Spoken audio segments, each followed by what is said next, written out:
Who had to return to their birthplace for the census? This is going to be one of those things where we say Joseph and Mary, and it isn't Joseph and Mary because that isn't what you do. It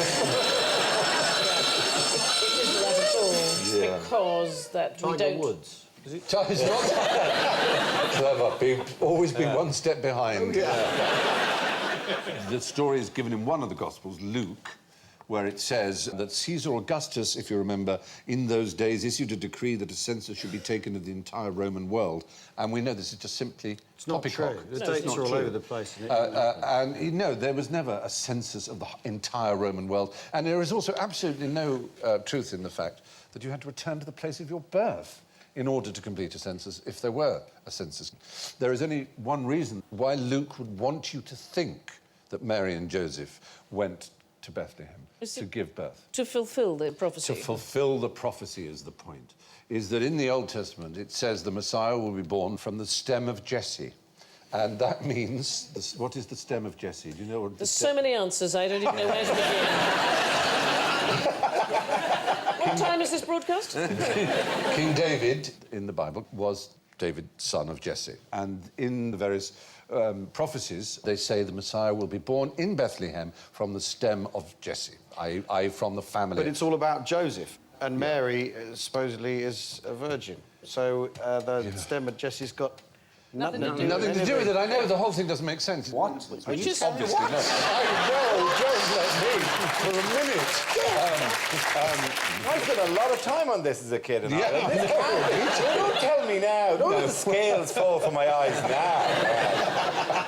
It doesn't make any sense anyway. If you were going to count people, I mean, say we had the census here, I'd have to go back to Copenhagen. That would just be ridiculous. Exactly, that's the point. He's only put in there in order to get him to be born in Bethlehem. And Luke is the one of all the Gospel writers who's most determined to fit in all the prophecies. And it wasn't laterally, and like a kind of a Bethlehem tourist board type thing where they said, is there any chance you could place this story here? we got the guys with the relics ready to go. The minute you shift it to us, like we can, like Santa Claus Lapland versus Santa Claus North Pole. Yes. Right? This is probably exactly an excellent parallel to draw between the two things. But Lapland have just decided that's where Santa lives. And, of course, the real St. Nicholas came from Turkey. Of course. Yes. And lived in the North Pole. The things we've really been cheated on are the really interesting books that should have been in the Bible. As you probably know, the Bible was assembled over a long period of time, well after the birth of Christ. Well, about 300 years later they got together. There were the constant conferences going on, deciding on which bits of scripture they should include in an official Bible. And there are some absolutely wonderful ones about the infancy of Christ, which I would like to share with you. And wouldn't this make you more interested in Jesus?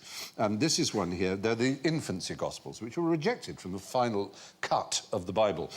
Is this like an Easter egg, ironically, on a DVD? That Mary dismounted from her beast and sat down with the child Jesus in her bosom. And there were with Joseph 3 boys, and Mary a girl, going on the journey along with them. And lo, suddenly there came forth from the cave many dragons.